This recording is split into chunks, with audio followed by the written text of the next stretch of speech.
Baik, Assalamualaikum warahmatullahi wabarakatuh. Selamat pagi, Ibu dan rekan-rekan semuanya. Dengan saya Indri, mohon izin untuk menyampaikan hasil review artikel ilmiah untuk tugas mata kuliah proses stokastik terapan dengan judul Markov Chain/Inventory Cost in Indonesia, atau yang diterjemahkan dalam bahasa Indonesia yaitu rantai Markov memangkas biaya persediaan di Indonesia. Artikel ini ditulis oleh tim peneliti yang terdiri dari Adina Camelia Mishani dan Tejo Sukpono yang diterbitkan pada Indonesian Journal of Innovation Studies, volume ke-25 nomor 4 pada tanggal 12 Juni 2024. Secara umum, artikel ini membahas tentang PT Varia Usaha Beton yang mengalami kelebihan persediaan bahan baku berupa pasir. Kelebihan persediaan bahan baku pasir sebanyak 15.150 ton dari maksimum penempatan pasir di dalam gudang hanya sebesar 10.000 ton. Kelebihan persediaan bahan baku pasir ini mengakibatkan adanya peningkatan biaya tambahan penyimpanan bahan baku, baik itu di lapangan ataupun di gudang. Dan yang kedua yaitu adanya penurunan target sebesar 8% pada tahun 2022 di Plan BSP Sayung, Jawa Tengah. Tim peneliti melakukan riset untuk mencoba mengendalikan persediaan menggunakan metode rantai Markov enumerasi sempurna. Metode enumerasi sempurna pada rantai Markov ini merupakan metode yang mengenumerasi semua kebijakan usulan sampai didapatkan solusi yang paling optimum. Data yang dianalisis diambil dari tahun 2021 hingga tahun 2022, baik melalui observasi ataupun mengambil data dari perusahaan. Hasil penelitian menunjukkan bahwa kebijakan terbaik adalah kebijakan ke-58 karena mampu menekan biaya kelebihan persediaan sampai dengan 32,46 juta rupiah per bulan. Tujuan dari penelitian ini yaitu untuk menentukan jumlah persediaan bahan baku pasir yang paling optimal, sekaligus merumuskan strategi pengendalian agar tidak terjadi kelebihan stok yang bisa merugikan perusahaan. Objek utama dari penelitian ini yaitu pengelolaan persediaan pasir yang dilakukan pada PT Varia Usaha Beton, khususnya di Plan BSP Sayung, Jawa Tengah. Data yang digunakan berasal dari data permintaan bahan baku selama periode tahun 2021 hingga tahun 2022 yang nantinya akan diolah menggunakan software Matrix Laboratory atau MATLAB. Penelitian dimulai dengan melakukan identifikasi masalah kelebihan persediaan pasir pada PT Varia Usaha Beton. Kemudian, dilakukan pengumpulan data persediaan dan permintaan atas bahan baku pasir. Selanjutnya, tim peneliti akan menentukan state kondisi perusahaan, menyusun matriks probabilitas transisinya, menentukan alternatif kebijakan persediaan, dan menghitung biaya setiap kebijakan, lalu mengevaluasi dan membandingkan kebijakan yang sebelum dan setelahnya. Apakah biayanya sudah minimum? Jika tidak, maka peneliti akan menghitung kembali biaya pada kebijakan yang lain. Jika iya, maka kebijakan dengan biaya yang paling minimum akan menjadi kebijakan terbaik.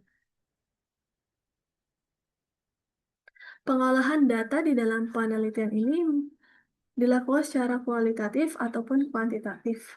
Pengolahan data secara kualitatif yaitu dengan melakukan observasi atau pengamatan mengenai permasalahan yang terjadi, wawancara terhadap narasumber expert sesuai bidangnya, serta pengambilan data sekunder pada web perusahaan berupa data permintaan bahan baku pasir saat perencanaan dan realisasi pada bulan Januari 2021 sampai dengan bulan Desember tahun 2022. Sedangkan pengolahan data kuantitatif menggunakan metode rantai Markov enumerasi sempurna untuk pengendalian persediaan dengan langkah-langkah sebagai berikut. Yang pertama, menentukan state. Yang kedua, menyusun matriks probabilitas transisi. Yang ketiga, menentukan stationary policy KS. Yang keempat, menghitung biaya pada state KI. policy ke S. Yang kelima, menghitung probabilitas stationary state ke S. Yang keenam, menentukan ekspektasi biaya policy ke S. Dan yang ketujuh adalah menentukan biaya minimumnya. Metode enumerasi pada rantai Markov memiliki beberapa prosedur. Yang pertama, menentukan state dengan menghitung banyak kelas, jangkauan, panjang kelas, dan interval state. Banyak kelas dinotasikan dengan huruf K kapital yang dapat dihitung dengan menggunakan rumus K sama dengan 1 ditambah 3,3 log N, di mana N adalah data banyaknya bulan yang diambil, yaitu dari Januari 2021 sampai dengan Desember 2022, jadi N sebanyak 24 bulan. Jadwal dinotasikan dengan R kapital yang dapat dihitung dengan menggunakan rumus R sama dengan X max dikurang X min, di mana X max adalah data permintaan bahan baku pasir tertinggi dan X min adalah data permintaan bahan baku pasir terendah. Panjang kelas dinotasikan dengan I kapital yang dapat dihitung menggunakan rumus I sama dengan R per K, di mana R adalah jangkauan dan K adalah banyak kelas. Dan interval stage dapat dihitung dengan menggunakan data panjang kelas. Untuk prosedur yang kedua, menyusun matriks probabilitas transisi yang dinotasikan dengan PIJ dapat dihitung menggunakan rumus PIJ sama dengan NIJ dibagi sigma J dikali NIJ. Dengan PIJ adalah probabilitas transisi dari state I ke J dan NIJ adalah jumlah perpindahan dari state I ke state J.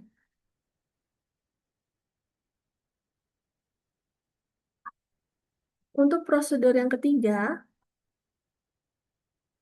yaitu menentukan stationary policy S dengan keputusan ada dua, yaitu repair dan tidak repair, serta jumlah state adalah 6, yang dapat dihitung dengan menggunakan rumus 2 pangkat N.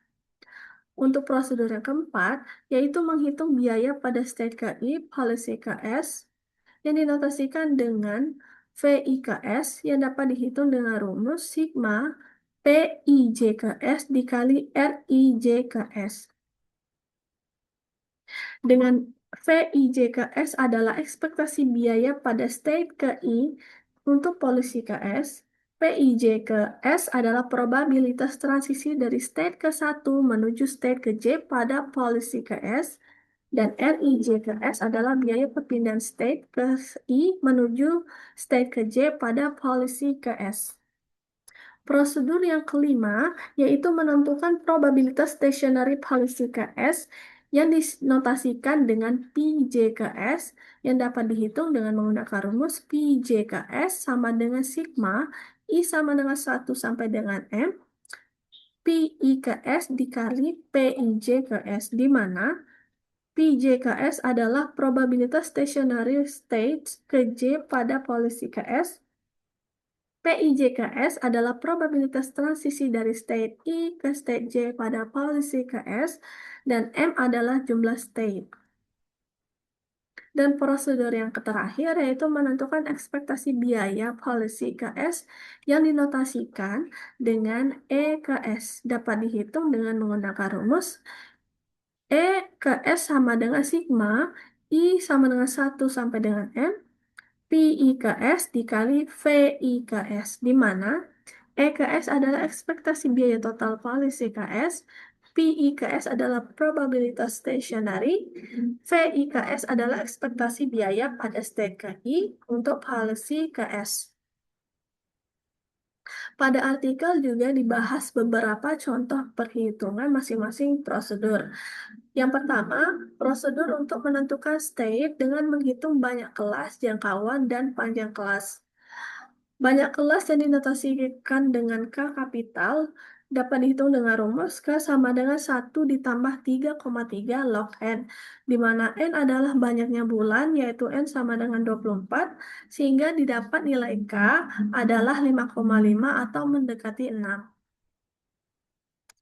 Untuk jangkauan atau yang dinotasikan dengan R kapital dapat dicari dengan melakukan pengurangan permintaan data permintaan bahan baku pasir yang tertinggi dikurangi yang terendah, yaitu 24.963 dikurangi 6.447 yang menghasilkan nilai R adalah 16.516 ton.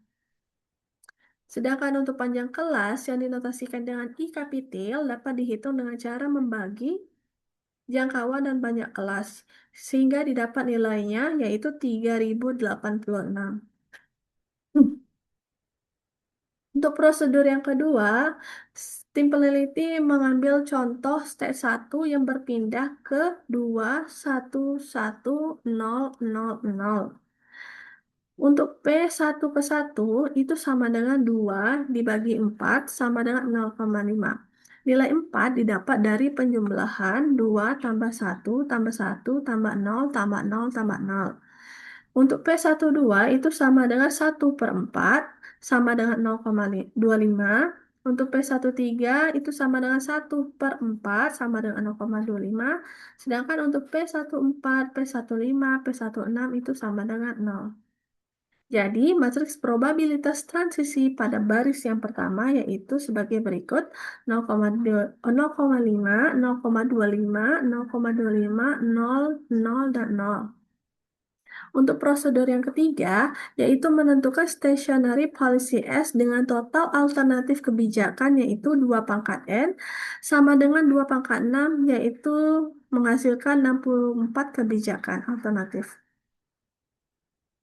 Untuk prosedur yang keempat, yaitu menghitung biaya pada state ke I, policy ke S dengan rumus VI ke S sama dengan sigma PIJ ke S dikali RIJ ke S.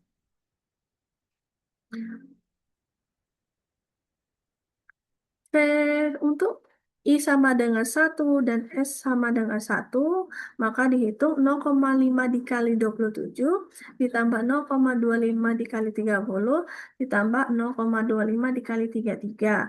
Sehingga didapat hasil untuk biaya pada state ke 1 pada S ke 1 itu 29,25. Untuk prosedur yang kelima, yaitu menentukan probabilitas stationary policy KS dengan contoh matrik probabilitas transisi untuk S sama dengan 1, yaitu sebagai berikut. Lalu hitung persamaan masing-masing state-nya dengan rumus PJ ke S sama dengan sigma PI ke S dikali PIJ ke S. Untuk sistem persamaan Pi 1 yaitu 0,5 Pi 1 sehingga didapat nilai Pi 1-nya sama dengan 0. Pi 1 menunjukkan posisi pada baris pertama, untuk baris yang kedua maka Pi 2, baris ketiga Pi 3, baris keempat Pi 4, baris kelima Pi 5, dan baris keenam Pi 6.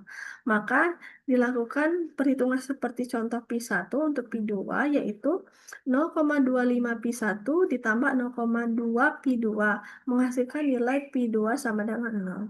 Untuk sistem Pi 3 yaitu sama dengan 0,25 Pi 1 ditambah 0,4 Pi 2 ditambah 0,33 Pi 3 menghasilkan nilai Pi 3 sama dengan 0. Untuk sistem persamaan Pi 4 yaitu 0,2 Pi 2 ditambah 0,11 Pi 3 ditambah 0,33 Pi 4 menghasilkan nilai Pi 4 sama dengan 0. Dan untuk sistem persamaan Pi 5 yaitu 0,2 V2 ditambah 0,22 V3 ditambah 0,33 Pi 4 ditambah 0,5 Pi 5 yang menghasilkan nilai Pi 5 sama dengan 0. Dan untuk Pi 6 itu otomatis akan menghasilkan nilai 1 karena berdasarkan persamaan Pi 1 tambah Pi 2 ditambah Pi 3 ditambah Pi 4 ditambah Pi 5 ditambah Pi 6 itu harus sama dengan 1. Maka jika Pi 1, Pi 2, Pi 3, Pi 4, Pi 5 sama dengan 0, maka Pi 6-nya otomatis 1. Sehingga didapat probabilitas stationary untuk S sama dengan 1 adalah sebagai berikut: 0, 0, 0, 0, 0, 1. Selanjutnya, pada prosedur yang keenam, peneliti menentukan ekspektasi biaya polisi untuk S sama dengan 1. Dengan rumus E ke S sama dengan sigma I sama dengan 1 sampai M, Pi ke S dikali VI ke S. Untuk S sama dengan 1, itu sama dengan 0 dikali 29,25 ditambah 0 kali 27 ditambah 0 kali 36,85 ditambah 0 kali 35,09 ditambah 0 kali 37,5 ditambah 1 kali 40. Maka didapat ekspektasi biaya untuk polisi S sama dengan 1 itu sama dengan 40. Dari hasil pengolahan data, didapat bahwa polisi ke-58 adalah kebijakan yang terbaik karena mampu menekan biaya kelebihan persediaan sampai dengan Rp32.463.360 per bulan. Repair hanya perlu dilakukan jika sistem berada pada state ketiga, 4, 5, dan 6. Tidak dilakukan repair jika sistem berada pada state 1 dan kedua. Dapat disimpulkan bahwa perhitungan rantai Markov dengan enumerasi sempurna memberikan hasil optimum yang efisien dan akurat. Kelebihan dan kekurangan yang dapat disimpulkan dari artikel ini, yang pertama, penggunaan metode rantai Markov enumerasi sempurna memberikan hasil yang sistematis dan terukur. Penelitian ini menggunakan data nyata sehingga solusi yang dihasilkan relevan dengan kondisi di lapangan. Yang ketiga, penelitian ini juga menggabungkan analisis probabilitas dan biaya secara menyeluruh sehingga memberikan gambaran yang lebih komprehensif dalam pengambilan keputusan. Akan tetapi, model rantai Markov yang digunakan mengasumsikan bahwa probabilitas transisi bersifat tetap. Padahal, dalam kondisi nyata, permintaan dapat berubah-ubah secara dinamis. Analisis yang dilakukan juga belum mempertimbangkan faktor penting dalam manajemen persediaan, seperti safety stock, lead time, dan titik pemesanan kembali. Dan yang terakhir, penelitian ini belum melakukan perbandingan dengan metode yang lain maupun dengan uji asumsi lainnya. Mungkin cukup sekian yang dapat saya sampaikan. Terima kasih atas waktu dan kesempatannya. Saya akhiri. Assalamualaikum warahmatullahi wabarakatuh.